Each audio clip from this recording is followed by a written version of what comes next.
신실한 마음으로 성전을 찾아주신 우리 사랑하는 이문동교회 성도 여러분 안녕하십니까? 네, 또 각 처소에서 예배드리시는 우리 성도 여러분 안녕하십니까? 저는 오늘 어두운 의심에서 밝은 믿음으로라는 제목으로 함께 요한복음 9장의 말씀을 함께 나누며 하나님의 말씀을 함께 연구해 보기를 소망합니다. 요한복음은 요한이 초신자들을 위하여 쓴 책이라는 어떤 해석이 있습니다. 다시 말하면은 예수가 우리 하나님의 아들이심을 우리 보고 믿게 하는 책이요, 또 그 이름을 힘입어서 우리 모두에게 생명을 주는 책이라는 것이 바로 이 요한복음 9장의 이야기입니다.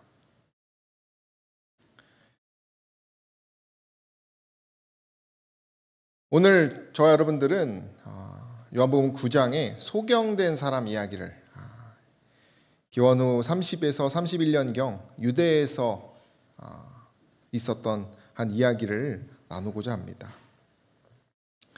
공관복음이 기록된 지 한 세대가 지나고 복음이 꽤 널리 전파된 상황이었습니다. 베드로도 바울도 다 형장의 이슬로 눈을 감게 되고 이제 오직 홀로 살아남은 요한이 그 사랑하는 예수 그리스도를 생각하면서 쓴 책이 바로 요한복음입니다.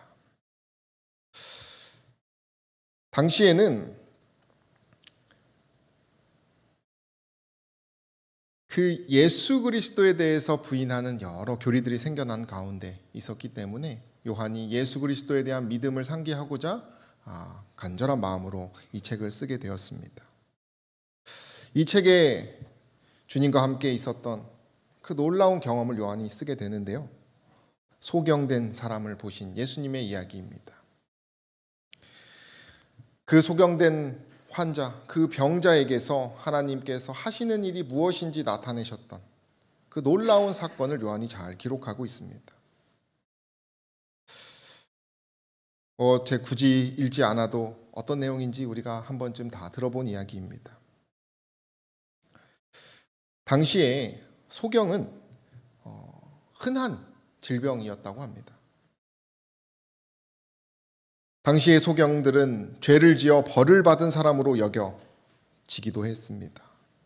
실제로 성경에 그러한 사람들이 있습니다. 그러나 오늘 등장하는 주인공인 소경은 조금 다른 사람이었습니다. 선천적으로 질병을 가진 소경이었어요. 그를 통해 하나님께서는 마치 욥의 고난처럼 하나님의 하시는 일을 나타내시기 위하여 그를 통하여 특별한 섭리를 그 아들에게서 나타내십니다.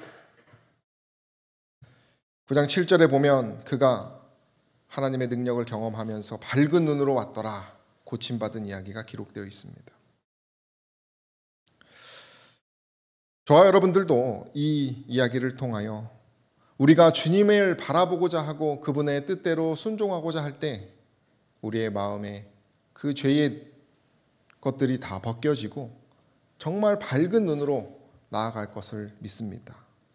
정말 영안이 트여서 우리의 삶 가운데 보이지 않는 것들이 다 보이면서 믿음의 보증들을 분명히 느끼면서 우리가 그렇게 나설 것을 믿습니다. 우리가 그런 믿음을 갖고 본격적으로 소경이 어떤 특징을 가졌는지 세 가지를 우리가 좀 살펴보겠습니다. 이 소경은 첫 번째, 우리 함께 읽어볼까요? 예수님의 시작. 예수님의 말씀을 의심하지 않고 즉시 행동한 사람이었다라는 것입니다. 7절에 보시면 예수께서 말씀하십니다. 실로암 못에 가서 씻으라 하시니 이에 가서 씻고, 씻으라고 말하시니 씻고, 끝입니다. 단순합니다. 어린아이처럼 그냥 그대로 순종하는 모습입니다. 자녀들을 키워보셨겠지만은 아이들이 어릴 때 말을 잘 듣는 것 같습니다. 그래도 뭔진 모르지만 내용도 모르면서 하라는 대로 하더라고요. 그러나 자녀들이 머리가 클수록 어떻습니까? 사람이란 것이. 저도 어릴 때는 말을 잘 들었다고 합니다. 부모는 무언가 더 깊은 깨달음을 알았고 지혜를 알았기 때문에 잠언도 뭐라고 말합니까? 부모의 말을 들으면 장수한다고 하지 않습니까? 그죠? 그러나 자녀들이 점점 생각이 커질수록 뭐합니까? 토를 달기 시작하고 이유를 붙이면서 자기 중심의 말, 자기 경험에서 저도 목회를 4번 떨어졌는데 4번 만에 붙었는데 첫 번째 아버지가 하셨던 말씀을 제가 정말 순종하고 간절하게 했다면 붙었을 것 같아요. 근데 아버지 말이 다 틀린 것 같아요. 너무 옛날 얘기를 하시는 것 같아요. 누군가가 나에게 진심으로 말을 할 때 우리가 그것을 때때로 깊이 생각해 봐야 하는데 뭡니까? 우리의 경험에 빗대어서 그것을 가볍게 여기고 결국 뒤늦게 뭐합니까? 후회합니다. 순종했더라면 더 빠른 지름길로 갔을 텐데 말이에요. 예수님의 말씀이라면 더욱이 어떻겠습니까? 우리는 더 순종해야 하는 것이죠. 지금 소경은 그 어린아이와 같이 순종한 것입니다. 이 실로암 못의 어떤 그림인데요. 실로암 못에 가서 씻으라 하시니 얘가 씻고 했던 이 예수님의 사실 명령은 숨은 의도가 있습니다. 물 자체에 치유력이 있기 때문에 예수께서 가서 씻으라고 한 것이 아닙니다. 그의 믿음을 뭐 한 것입니까? 시험하신 것입니다. 이사야 8장에는 실로암의 물이 부드럽게 흐르는 어떤 물이라고 하면서 유프라테스의 물과 대조하여서 어떤 그렇게 성스러운 물처럼 얘기하기도 합니다. 그러나 그 흐르는 실로암의 물은 실은 그 실로암이란 뜻은 보내지다라는 뜻이에요. 그것은 사실은 뭘 표상하는 것입니까? 보내심 받으신 예수님을 상징하는 것입니다. 이사야 8장 6절에는 유대인들은 실로암의 물을 거부했다고 말합니다. 그분을 거부했다라고 하는 얘기가 기록되어 있는 것이죠. 실로암이 표상하는 본체인 그리스도에 대하여 예수께서는 그 소경에게 말하신 것이에요. 지금 이 사진은 지금 유대인들이 초막절 날에 실로암 물을 기르는 사진입니다. 그들은 초막절 마지막 날 호샤나 라바라는 특별한 기도와 의식을 하는데 이 실로암 물을 길어서 찬양을 부르면서 이 금잔에 넣어서 그 행진을 한다고 합니다.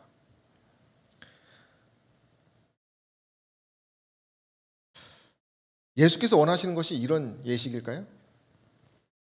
아니죠. 영감의 글을 읽어보면 다음과 같이 얘기합니다. 제자들은 누가 죄를 지었느냐 혹은 안 지었느냐에 대하여 논의할 것이 아니라 소경의 눈을 밝게 하시는 가운데 나타난 하나님의 능력과 은혜를 깨닫도록 요청을 받았다.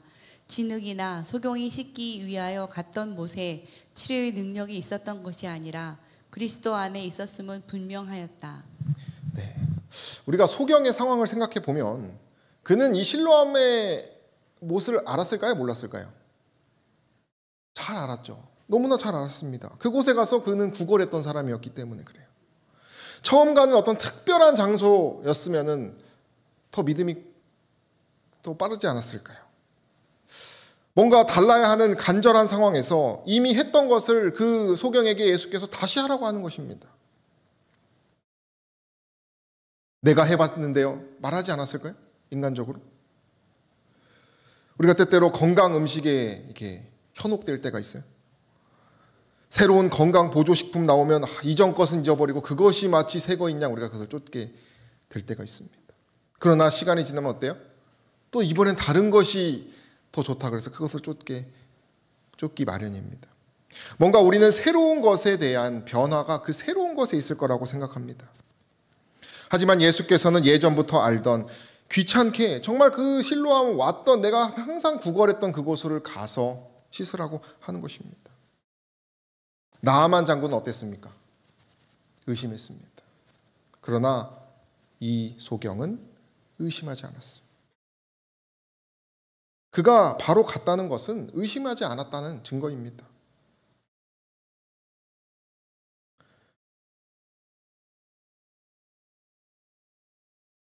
영감의 글은 다음과 같이 얘기합니다. 읽어주세요.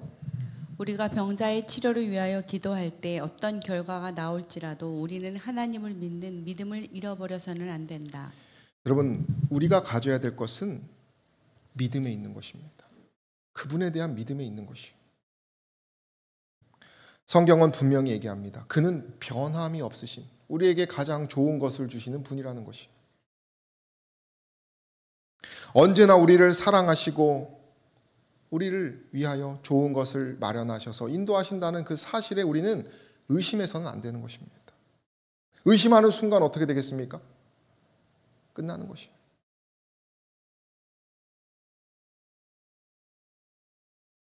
읽어주시면 감사하겠습니다. 그대가 즉시 응답을 받을 수 없을지라도 그분을 신뢰하기를 두려워하지 말라. 그분의 약속을 믿으라.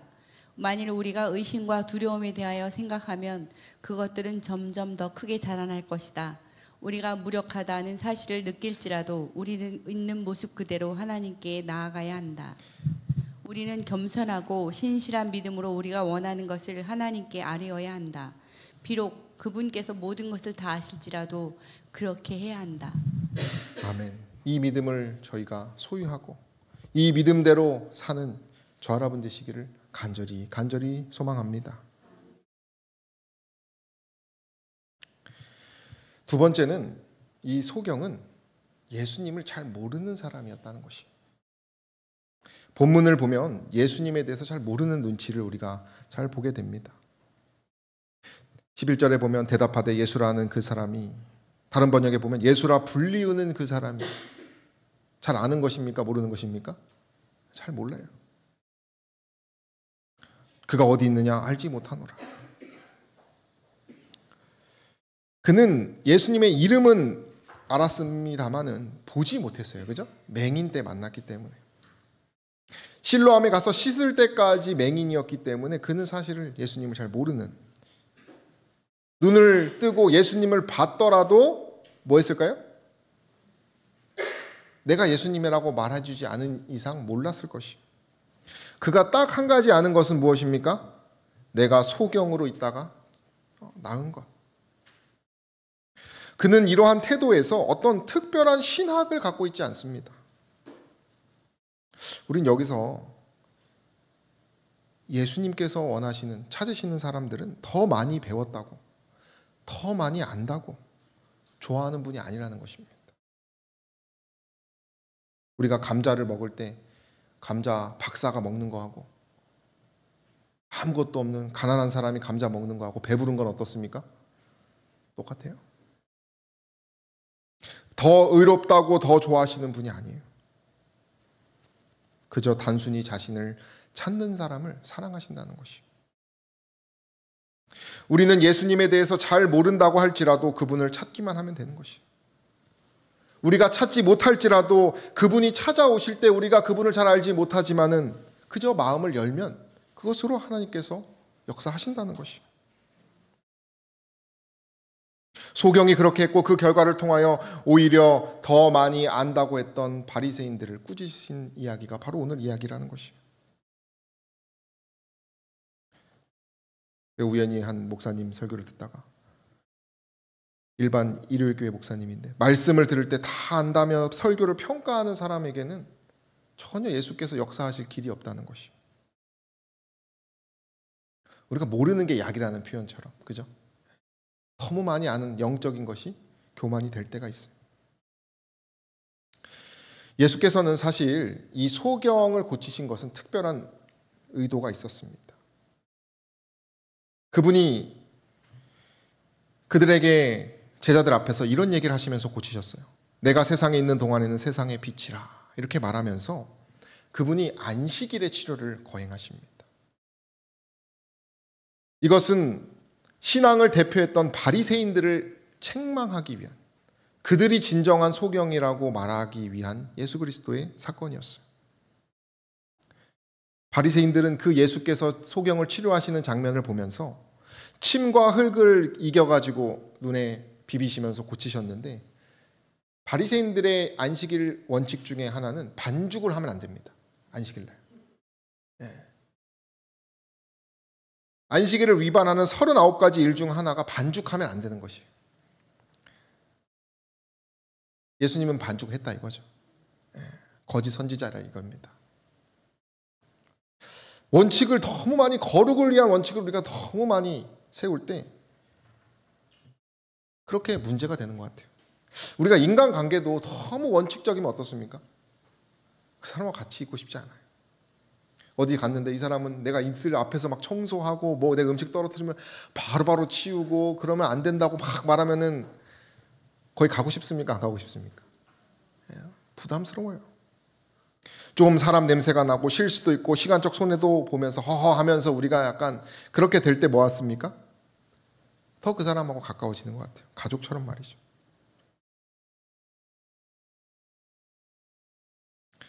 성경을 많이 안다고 했던 사람들, 거룩하다고 했던 사람들이 누구예요? 바리새인들이었어요. 그들은 경건과 거룩과 원칙을 중요하게 여겼던 사람들이에요. 그들을 꾸짖기 위하여 예수께서 안식일에 거행하신 것이에요. 읽어주시면 감사하겠습니다. 바리새인들은 이 눈먼 사람을 고쳐주신 분께서 바로 안식일을 제정하시고 안식일의 모든 의무를 아시는 분이심을 알지 못하였다. 바리새인들은 안식일을 준수하는데 매우 열심히 있는 것처럼 보였으나 바로 그날에 살인을 계획하고 있었다. 네, 바리새인은요 영혼, 그 소경에 관심이 없었어요. 소경이 나음 받으면 뭐 해야 됩니까? 정말 축하해주고, 그죠? 그것에 관심이 없었어요.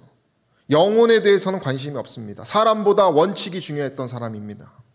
자신들의 의와 거룩과 감정이 더 중요했던 사람들이었어요. 그들은 그저 안식일을 어겼다고 하는 것에 대해서, 그리고 예수님 앞에서 참 그 말도 안 되는 일을 벌이고 있다는 것입니다. 우리가 이걸 생각해 보면, 이때가 식민지 시대예요. 로마에. 사실 바리새인들조차도 뭐 하는 사람들이에요? 자유에서 제한을 받고, 그러니까 사실 유대인들끼리 또 그 이스라엘 백성들끼리 뭐 해야 돼요? 좀 같은 편으로서 으쌰으쌰 해야 되는 상황이에요. 어쩌면 같은 처지인데 거기서도 차별을 두면서 그들을 그렇게 대했다는 것이 너무, 그 이기심이 너무 끔찍한 것입니다.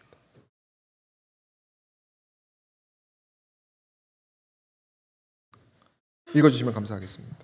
소경에게 육체적, 영적 시력을 모두 주신 하나님의 능력의 현현은 바리새인들을 더욱 깊은 흑암에 남겨두었다. 네, 하나님의 능력이 나타나자 바리새인들은 더 어떻게 됩니까? 더 고집스러워지는 것이.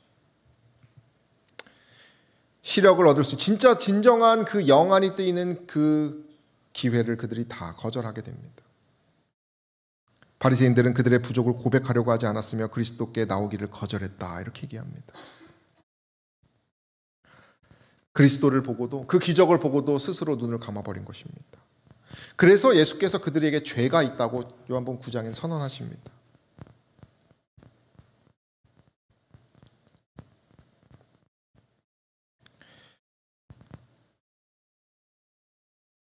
우리가 예수 그리스도를 안다라고 고백하기보다는 나는 잘 모른다고 고백하며 스스로를 믿고 안다며 사는 것보다 차라리 모르고 그분이 찾아오실 때 그저 그분에게 의지하는 그런 사람이 되면 참 좋겠다는 생각을 해봅니다. 오늘 이 순간 저 여러분들이 우리가 아는 것을 다 주 앞에 내려놓으시고 그분 앞에 오직 죄인이라 나는 그분의 도움이 필요하다 부르짖는 저와 여러분 되시기를 간절히 소망합니다. 마지막으로 함께 해볼까요? 소경은 시작.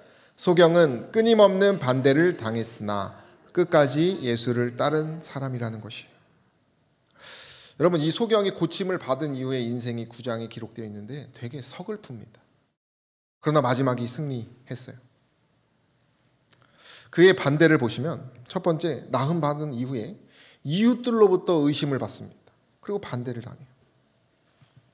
그리고 이제 바리새인들로부터 의심을 당하고 반대를 당합니다. 그리고 이제 소경의 부모가 유대인들 앞에서 타협하고 모르는 척하게 되면서 협박을 받죠. 예? 반대를 당합니다. 다시 또 소경이 유대인들에게 반대를 당합니다. 그리고 결국 어떻게 됩니까? 쫓아내버립니다. 억울한 일이에요. 그렇죠? 누구 편에 섰다고요? 예수님 편에 섰다고요. 그들의 어떤 그런 기록들을 보면은 10절에 너희가 저희가 묻되 내 눈이 어떻게 떠졌느냐. 되묻습니다. 계속. 또 7절에는 집단적으로 바리새인들이 가가지고 막 의심하고 막 공격하는 것이죠. 22절에는 엄격하게 부모를 신문하면서 그 부모는 두려워했던 사람이에요. 그 부모는, 이 소경의 부모는 세상의 무서움을 너무 잘 아는 사람들이었습니다. 여기 요한복음 7장 11절 13절에 보면 이 유대인들과 바리새인들은 법을 정했어요. 그분 예수는 미혹한 사람이기 때문에 그를 따르는 사람을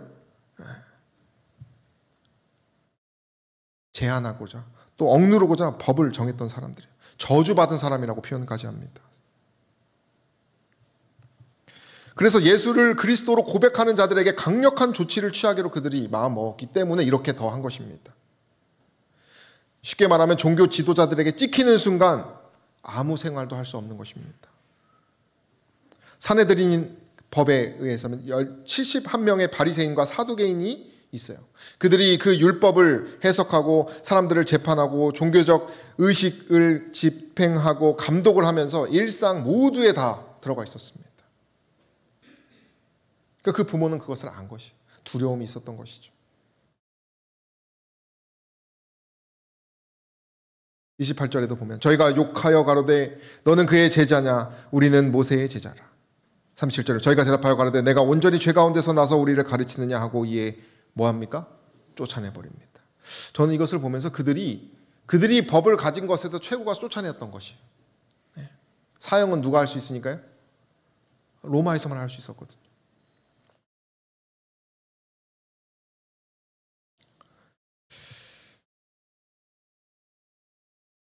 소경의 입장에서는 자신이 직접 만나 새 생명을 받은 예수님에 대한 믿음을 표했는데 그 나음에 기뻐했는데 뭐 한 것입니까? 사람들로부터 외면당하고 거짓말쟁이 취급받고 모의했다고 작당 모의를 했다고 그러고 쫓겨나 버린 상황입니다.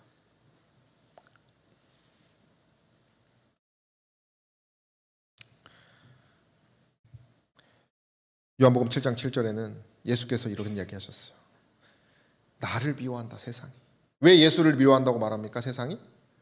세상의 행사를 악하다 말하시는 분이기 때문에 그래요.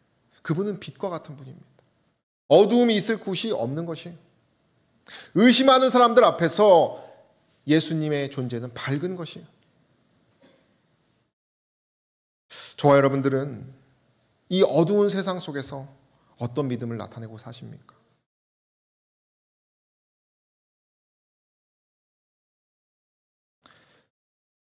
읽어주시면 감사하겠습니다. 사단과 그의 악한 천사들은 바리새인들의 편에 서서 그들의 힘과 교활함을 인간의 이론과 연합시켜서 그리스도의 가마를 소멸시키려고 하였다.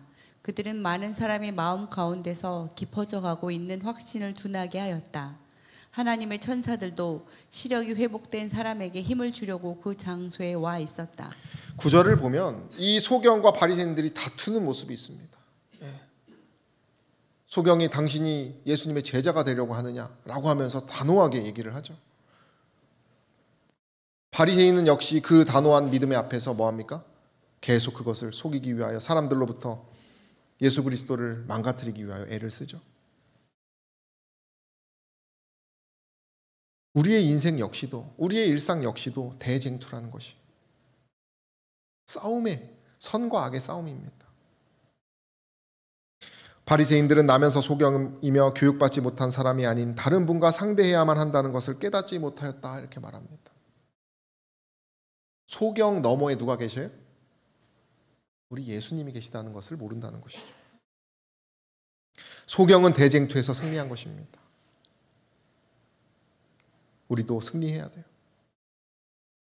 노란 부분만 읽어주시면 우리 함께 읽어볼까요? 주 예수께서는 시작. 주 예수께서는 그 사람이 당하고 있는 호된 시련을 아시고 그에게 은혜와 구변을 주셔서 그리스도의 증인이 되게 하셨다. 그는 묻는 자들에게 통렬한 견책이 되는 말로써 바리새인들에게 대답하였다. 저 여러분들이 이 소경에게 역사하신 우리 그리스도와 동행하시고 그분의 능력으로 그 대쟁투에서 승리하시게 되기를 간절히 소망합니다. 이 소경의 승리의 모습에 대해서 잘 기록하고 있어요. 많은 사람들은 이 이적에 대한 말을 듣고 큰 감동을 받았다. 바리새인들이 그렇게 반대하고 그렇게 정치적으로 예수 그리스도의 어떤 그 이적을 감추려고 했지만 빛을 감출 수 없는 것입니다. 어두움이. 소경되었던 사람은 기쁨과 감사로 충만하였다. 그 예수 그리스도를 만나고 그 자유함에서 그는 이렇게 자신의 경험을 말하면서 복음을 전했다는 것입니다. 여러분, 제자도의 가장 큰 원리는 반대당하는 것입니다. 그걸 기억하시게 되기를 바랍니다.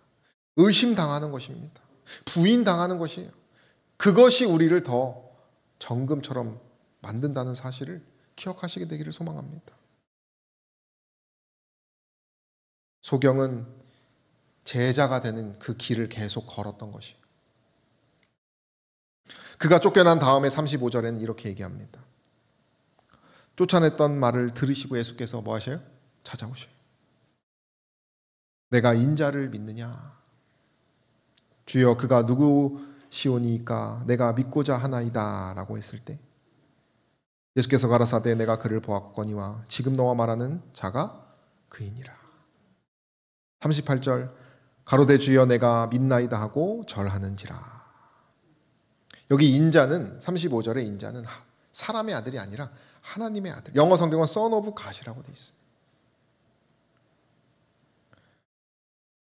내가 그로다라고 하실 때 소경은 그 제자도의 길을 다 걸었기 때문에 온전히 구세주로 영접할 수 있었던 것이에요.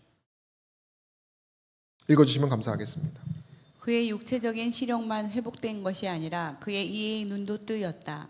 그리스도께서는 그의 영혼에게 계시된 바 되었으며 그는 그리스도를 하나님의 보내신 자로 영접하였다. 붙잡을 것이 전혀 없어 보이는 이 소경이 끝까지 예수 그리스도를, 그 반대 앞에서 끝까지 예수 그리스도를 부인하지 않고 있었을 때에 그는 예수 그리스도를 만나게 된 것이에요. 그는 그분이 어느 분이냐 하면서 예수님에 대해서 갈망했어요. 나에게 역사하신 그분을 그는 기다리고 있었어요. 결국 그는 어떻게 됐습니까? 예수 그리스도를 직접 만나고 함께하는 사람이 된 것이에요. 저 여러분들이 이러한 제자도의 길을 걷게 되시기를 간절히 소망합니다. 우리 함께 읽어볼까요? 예수께서 또 일러 가라사대. 시작. 예수께서 또 일러 가라사대 나는 세상의 빛이니 나를 따르는 자는 어두움에 다니지 아니하고 생명의 빛을 얻으리라. 아멘. 평범한 수준에 갇혀서 예수님의 뜻을 이해하지 못했던 제자들, 또 율법에 갇혀버린 바리새인들, 그리고 두려움에 사로잡혀 타협했던 부모들, 여러 인물들이 등장합니다. 그러나 연약하고 어두움에 있었던 소경은 그리스도를 바라봄으로 그의 삶이 밝아졌다는 사실을 기억하셔서 저와 여러분들도 주님의 그 빛 앞에 무릎 꿇으시고 그분의 뜻대로 순종하는 저와 여러분 되시기를 간절히 소망합니다. 그러한 이야기를 하고 마치려고 합니다. 제가 이 설교를 준비하다가 한 개신교인의 그 일기를 보게 되었는데 참으로 우리들의 기도와 같아서 함께 좀 보고자 합니다. 한 박사라 집사님이신데요. 이분이 이번 주에 이렇게 쓴 거예요. 읽어주시면 감사하겠습니다.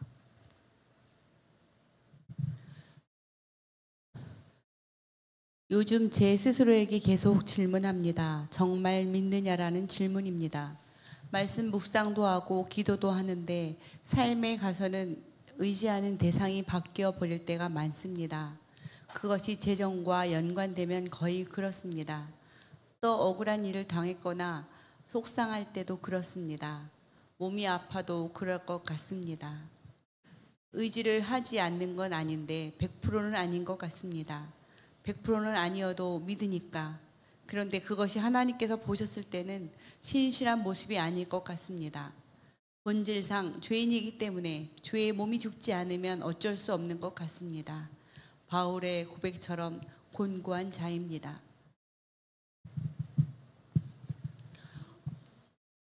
응급실이다 보니 옆에 다른 아픈 환자들의 모습 소리도 가까이에서 생생하게 들립니다. 어쩌면 우리보다 더 절망적인 상황일 수도 있을 것 같습니다. 그때 문득 그런 생각이 들었습니다. 만약 하나님이 우리에게도 저런 최악의 상황을 만나게 하신다면 다니엘이 그리 아니하실지라도의 고백을 따라한다? 그런데 그것조차도 어쩌면 내가 지금 환자 당사자가 아니기 때문에 믿음을 가장한 내 가식일 수도 있겠다라는 생각이 들었습니다.